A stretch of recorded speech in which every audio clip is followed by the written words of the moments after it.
What's up, everybody? Welcome to Headbanging Through It, a podcast where we talk about heavy metal and mental health and other hard shit. I'm Jamie. Fun fact, I thought I hit record, and then recorded a podcast for like the last 20 minutes and then realized that I actually didn't hit record.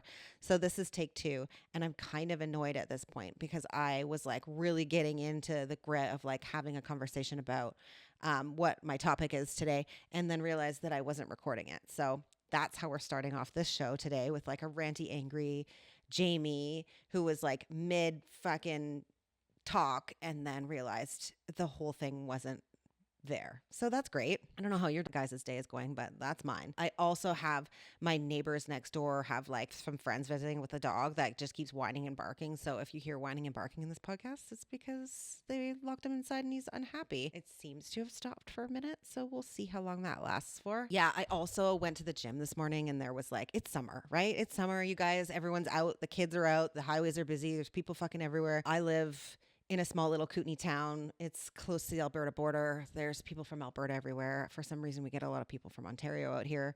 We get a lot of people from the States up. We get a lot of people from everywhere. They love it here. And so it's just starting to get a little bit busy. And I was at the gym this morning, and the gym looked more like a fucking daycare than it did a gym. And I got a little annoyed with that too. I have kids, you guys. I get it. Like, I definitely encourage and want my kids to move their bodies, and exercise is so important. I 100% agree, and I'm on board with all of that. And gyms are not circuses, you guys. They're not playgrounds, and they're not fucking daycares. So if you bring your kids to the gym, those of us that are there in the middle of a workout that we're concentrating really hard on would really appreciate it if you taught your kids a little bit of spatial awareness and respect for the people around you.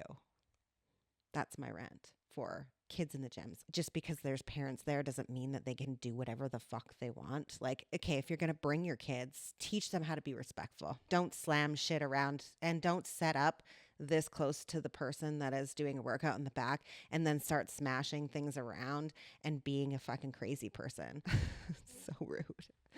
Anyway, I'm being judgy, but I don't care because that shit pisses me off. And like, teach your kids to not be fucking so crazy, or take them outside to go work out. Like, there's a whole world out there. There's parks with free exercise equipment and shit like that. Take them out there, take them for a run, take them for a hike. I just don't think that they belong there. I think that it is like not a space that they should be in. I was there one day and someone brought in their baby, and I was like, what do I do with this? I was like, this has got to be a fucking safety issue. They took the baby. I'm just not going to talk about that. Anyway, kid gym rant. Like, I've taken my daughter to the gym a couple of times, but she like doesn't leave my side. She's like right beside me, and we're doing the whole fucking thing together. And if she gets anywhere near anyone else, she doesn't, because she knows not to do that. And she just sticks where I am. It's not a fucking amusement park, people. Ugh. And there was 2 families with multiple children, and they were like, anywhere from probably 12, 13 to like 17 or something. So like teenagers, but also teenagers are dicks. But they're everywhere. It's summer. Everyone's out, right? My kids are at home. It's exhausting. We're all busy. We've all got stuff going on. And then, the gym is my safe space too, right? I go there for quiet contemplation, concentrated workout. It's the 1 hour of the day I have for myself to do something for myself, to feel good in my body. And then these kids are ruining it for me. Ruining it. I'm also working on getting a home gym set up so that I don't have to deal with that environment anymore, because I'm just like, I just don't want to deal with it anymore. Anyway, that is my podcast intro rant. Today, I'm going to talk about invisible illnesses. I already told this story, so I don't know if I'm going to tell it again. Maybe take 2 is going to be different than take 1, because I'm exhausted from already talking for the last like almost half an hour and not recording. But invisible illnesses, I have multiple invisible illnesses. I have been diagnosed with post-traumatic stress disorder, a clinical anxiety disorder, a panic disorder, and depression. So yes, these are things lots of people deal with.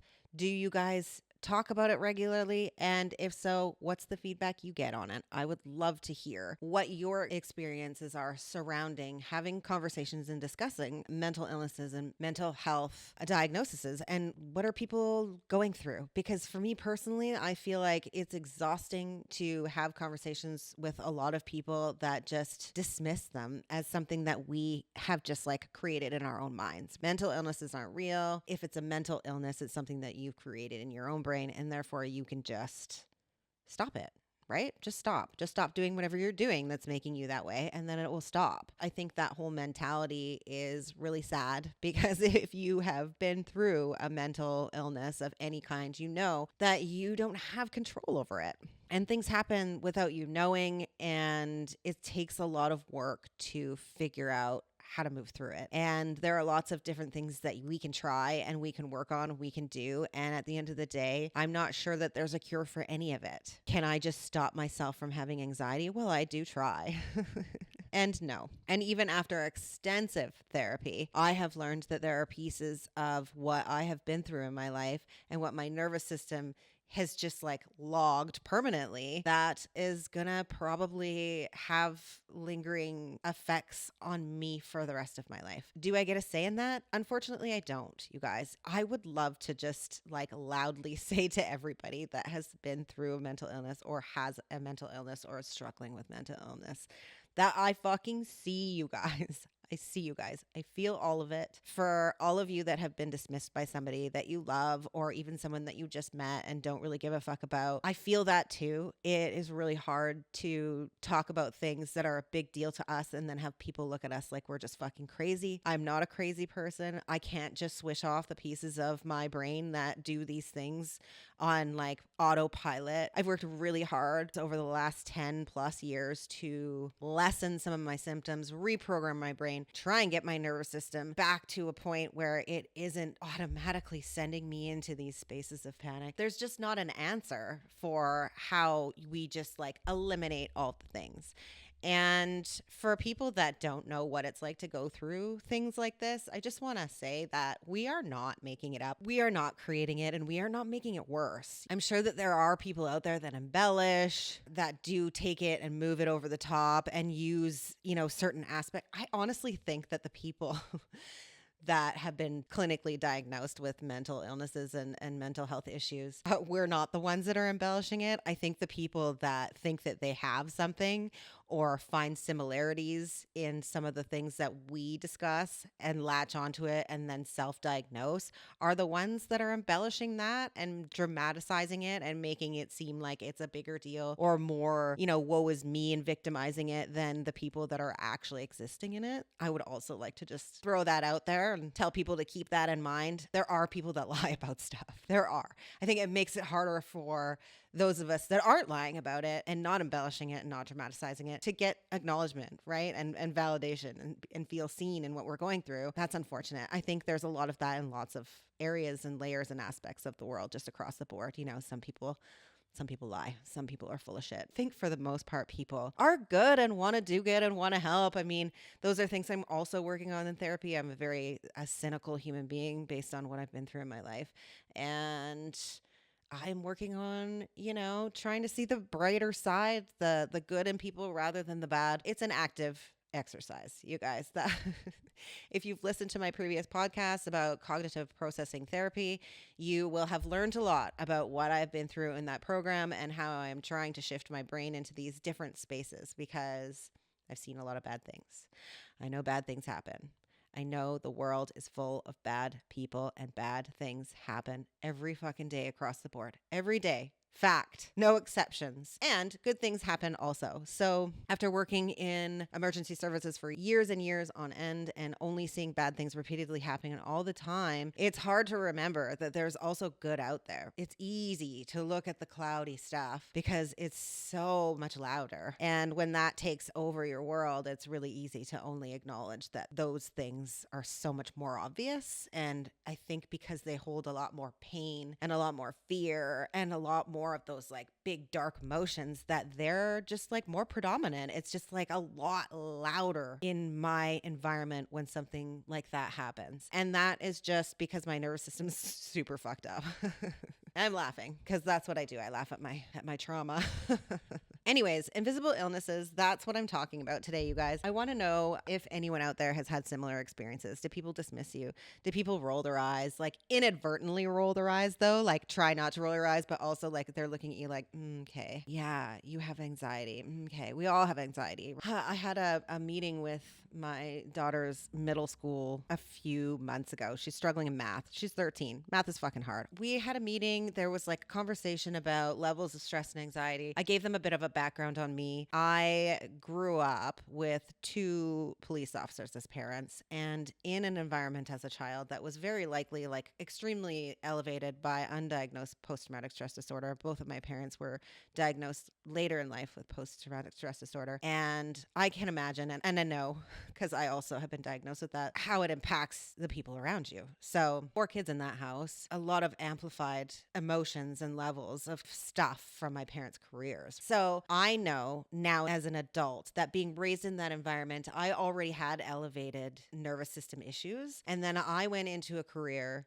that amplified all of that because I went into emergency services similar to what my parents do, but I was dispatching 911 and doing other things. That set me into this space of like full nervous system breakdown. And while I was undiagnosed and going through some very, very heavy mental health issues, I was pregnant with my daughter. And for the first few years of her life, she was in an environment that was probably very similar to what I was in. I was really spiraling in those moments. I was diagnosed probably 2 years after she was born. And then my peak crash was in 2016-ish. She would have been 4. I know what the impacts are. I know that these things have an effect on the people around us. She was living inside me while I was really crashing, and that matters. So no, I'm not saying that she's going to end up just like me. She is just like me, that she's got all the things that I've got. She does not. We deal with all of those things on a regular basis. We're doing lots of things together, and there are things that cause me concern. The whole point of the conversation was just to like let them know there are pieces of that I am watchful of, and for them to be aware of, and that we have moments that we talk about, and I, pull her out of school sometimes when she needs breaks and things get too stressful. Some of that stuff is just normal kid stuff, and some of it might not be. No, I'm not a medical professional. No, I'm not trying to diagnose my daughter with something that she may or may not have. All I know is that through my past history, my family's history, and everything that I know and have been through as a human being, that's enough fucking knowledge for me. I know what I'm talking about. So I trust myself. I trust my instincts. I definitely trust my intuition as a mom. And I know my fucking kid better than anybody. So I brought it to their attention only to let them know that these are things that we're dealing with as a parent to the teachers. And the response from one of the counselors or support people, I'm not even sure what her role was at the school. What did she say? She said, yeah, well, we all have it. When I was talking about anxiety, we all have it, she said. And, that's my reaction, right? Like a big sigh, my shoulders drop, just like, every time someone says that to me, I kind of want to punch a wall. It gets me really upset on a deep level. Because that in itself is like the complete lack of understanding around the depths of a clinical diagnosis. I'm not talking about regular anxiety. I'm not talking about regular everyday stress or fear or upset. That's not what I'm talking about. I'm talking about a clinical level of illness that is something that I have lived with and struggled with for years and years of my life. In one short sentence, I was dismissed like I was absolutely not even worth having a conversation with, because we all have it. So just sweep it off the table and let's move on to something else. I wasn't trying to dramatize the situation. I wasn't trying to like bring it into a space that was like making something seem like it wasn't. It was just simply awareness. I felt really dismissed in that moment. And I feel like that's how I feel in my everyday life all the time. I think aside from my diagnoses, my mental health stuff, me just as a person, as a mom, like I already feel like nobody fucking sees me. No one listens to me. I'm walking around this world with an invisible cape on and I'm just like, people are walking right through me. I feel like that all the time. That is something that I have to work on in my life, just as a human being. So aside from all of the stuff that I already have with my mental health, I already deal with that. My kids don't. I'm a mom. Nobody fucking listens to me, you guys. And then all of that on top of it, I have an illness that nobody believes is real. Not nobody, but like a lot of people dismiss as like not a big fucking deal. Anxiety, it's fine. Just stop telling yourself to be worried about that, and then your anxiety will stop. So some people truly believe that's true. I used to be one of those people. Like, I really did think that like anxiety wasn't real. These are my lessons. Now that I'm a person that has a diagnosis and a clinical illness surrounding these things, these are my lessons. Now I have to live with it. And I'm on the other side of that fucking door now and living and walking in the shoes of all the people that have been dealing with this stuff all the time. As someone that used to dismiss it, this is my fucking lesson. Now I have to deal with all these people dismissing me all the time. I fucking hate it. It sucks. It makes me mad. So if you've been through something like that and you understand what I mean, I get you. And I don't want to sit there and like try to convince somebody that I'm really ill, right? I don't want to do that. I don't have time for that. I don't actually give a fuck enough. I don't care enough about what other people think or see or don't see in me. You don't believe that it's true. I just don't have time. I don't have time. It's exhausting. I don't want to spend my energy trying to convince somebody that I'm unwell, right?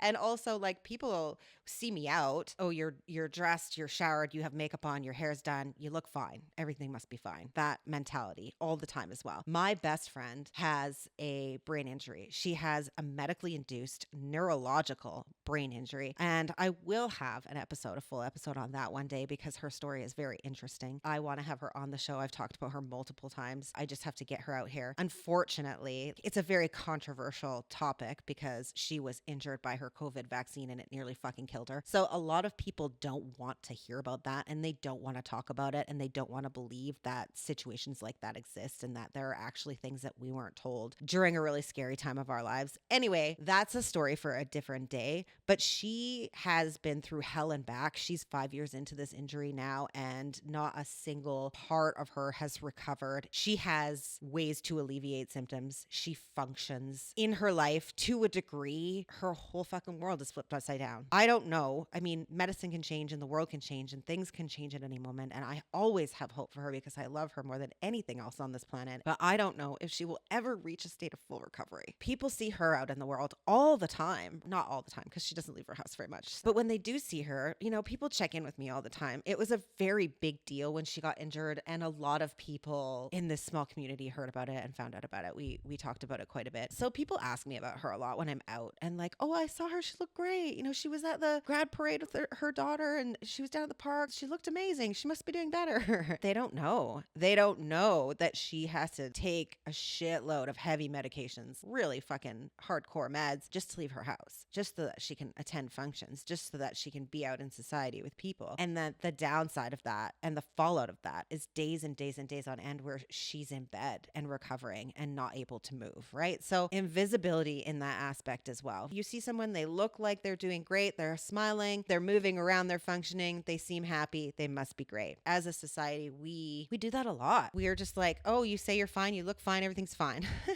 The whole point of my podcast is to like dig under that layer and dig a little deeper past the like, oh, hi, how are you? What's in there? What's really going on? And have those conversations that not everybody necessarily wants to have. But I think there's a lot of us out there that are interested in having those conversations and we do want to dig deeper and we want to know more about what's going on. And there are those of us that don't. I think there are lots of people that just don't care, don't have the time, don't want to look into these things or know about them or care about them. And maybe one of those teachers that sat across the table in that fucking school was one of those. Also, if you're somebody that advocates and supports kids, this is a sidetrack, but in schools, and you're sitting across from a parent that is giving you information about the mental health of their child, and your reaction is to dismiss them and therefore invalidate what they're saying, how is that a supportive role in a school?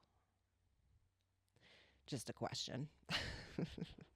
Like, really? You're the support person? Was that supportive? I don't think that was. We all have anxiety. And yes, like getting back to that, did I finish that conversation? We all have that. Yes, we do all have that. Did I already talk about this? Because I recorded for a half an hour and then realized I wasn't recording and started over. I don't know if I've already said this or not, but there is, and I've said this on my previous podcast about anxiety, there is a big difference between regular anxiety, you guys, clinical anxiety. I could have lots of conversations about what that looks like. I would love to have somebody on the show that also has gone through like, well, first of all, that's got a PTSD diagnosis. And then somebody also that's been through the CPT program. I should put it out on that support group that I'm in and see if anyone that would want to come have a conversation with me. Also, anyone in the emergency services world. I know that like the thing with talking about PTSD in emergency services world is that nobody wants to talk about it. It's a really hard topic to dig into because people are very private with it. And I feel like that environment in itself is like, there's so much toxicity in the, I'm only speaking from my own experience, but I've also had lots of conversations with other people in multiple agencies. And I think it's the same across the board, but like the environment in police offices from my experience is really fucking toxic, and the workspaces and the way that you're told to operate, or like the way that they hold themselves in this space of elitism and feeling like they're above everyone else and that they don't have, oh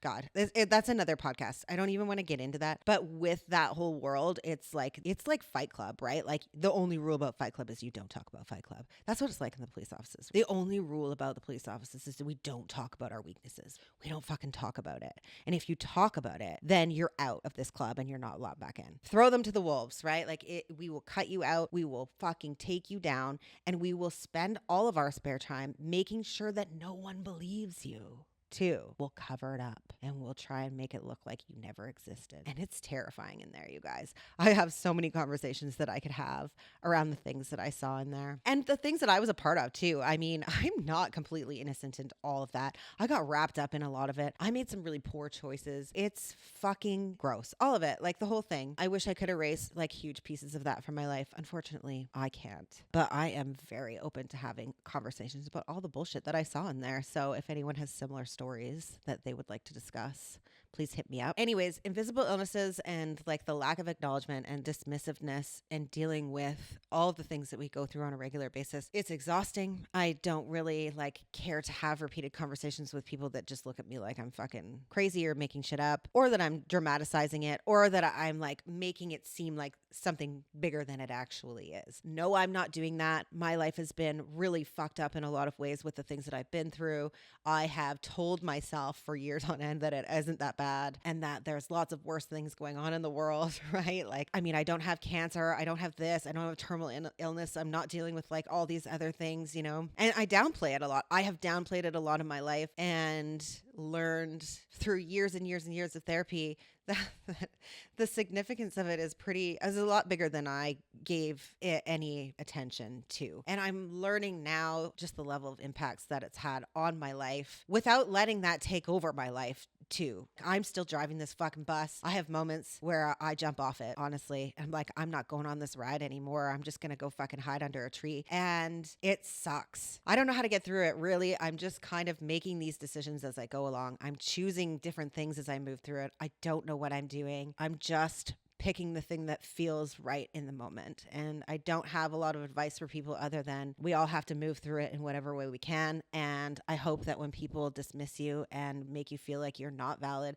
that you at least can think about me saying you are fucking valid and I see you, because feeling alone in this shit makes it so much harder. Invisibility is literally the most lonely thing. I've sat in that for so long, you guys. I have lots of episodes about all the darkness. I still haven't done an episode on depression, but I will one day when I'm in that right state of mind to talk about all the grossness that goes around that. This podcast is probably going to be a little bit shorter than my usual whatever episodes, only because this is the second time I've recorded it and I'm late to a beach party. Not a beach party. I don't go to parties. I've got like some paddleboarding to go do. I do know what it feels like to not be seen by the people around you, and it is a big deal to go through some of the things that we are going through, you guys, whether you have anxiety, depression, whatever it is, OCD, ADHD, like there's so many mental health illnesses that we have that people just don't know enough about, or don't care to know enough about, or don't want to listen to us really get into details about. Just because you don't see the storm doesn't mean it's not there. Just because we look okay on the outside doesn't mean that there's not like a giant storm going on inside of us. And that's the hardest part. We can be standing there looking all put together in a crowded room full of happy people and putting a smile on, when on the inside it's just a fucking hurricane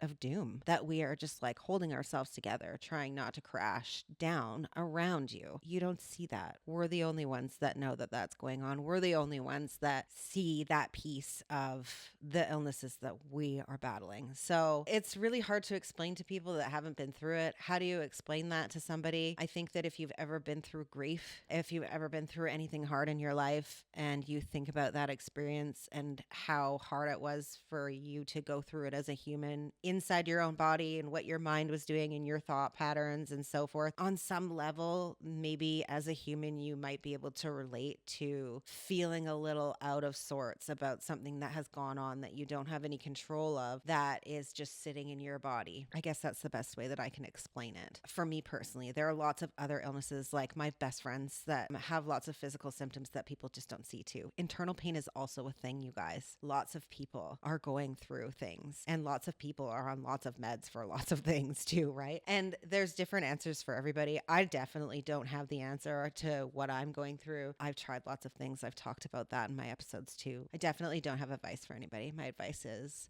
survive. Do your best. Do what feels right for you in that moment, and fuck everybody else. I mean, lots of people have lots of things to say. I have lots of things to say. I can tell you all the things that I've been through and what's worked for me and what hasn't. That is not necessarily going to be what works for you and what helps you. So at the end of the day, we're all humans. We're just all trying to survive, and a little compassion goes a long way. Yes, there are people that lie about shit. Some people are shitty. For the most part, people are just doing their best. When you say something like, we all have that, it makes them feel small and dismissed, and like everything that they went through in their life and have struggled with, it doesn't matter. That being said, that person, my shit doesn't have to matter to that person. I mean, her existence doesn't matter to me. You can say that to me. Yes, it did bother me. It still bothers me, because there are people out in the world that just dismiss things without knowing anything about them. And that sucks. But the piece of it that bothered me the most is that this is involving my child. Anyway, it doesn't matter. Her opinion of how I exist does not define me. Did it piss me off? Yeah, it pissed me off. And there are lots of people like that in the world. I guess the point is to just say, if you are struggling with something and you're not seen in your life, I get it. I see you. I fucking understand all of that. And if you feel like you don't have anyone, I get that too. Not everyone can relate to some of the things that we go through. Feeling invisible is hard. It's really fucking hard. On that note, I feel like I have to wrap it up there. I'm really late to get out of here. I'm sure that I had more to say on this. I feel very passionate about like all of these things and standing up for people and being loud about the things that people don't want to talk about. I just want to scream all the things all the time. And I know that not everyone's receptive to that. That's okay too. I've been through a lot. I have hid a lot, and I have felt a lot of shame for a lot of the things that I've been through and not dealt with properly, or feel like I didn't do well, or I could have done better, all the things in all the ways. And I've got to the space in my life now where I just feel like it doesn't fucking matter. I fucked up so much. I have so many fires burning still in my past that just have to sit there and burn out. I can't undo the things that are back there. I have to acknowledge and live with that stuff and find a way to like exist in my future and in my current life, and know that those things happened. I was a piece of that. It's a part of who I am. And it has like created me into the person that I am today, for good or bad. How I choose to figure all that stuff out now is up to me, and how you do it is up to you. But I'm just here to talk about it, and talk about it loudly, and shout out to the world that like, it's okay if we go through shit. We don't have to fucking hide it. We can talk about it, and talking about it actually helps us feel less shitty and less alone. And in a world where everyone is just trying to find connection, and we're surrounded by people. I've said this before. We're surrounded by people, you guys, and yet we're so fucking lonely. We're not meant to be alone. We're not meant to go through hard shit alone either. So I will be here. I will be talking about it, and I hope you guys tune in for more episodes, and we'll headbang through it again. Peace, you guys. See you next time.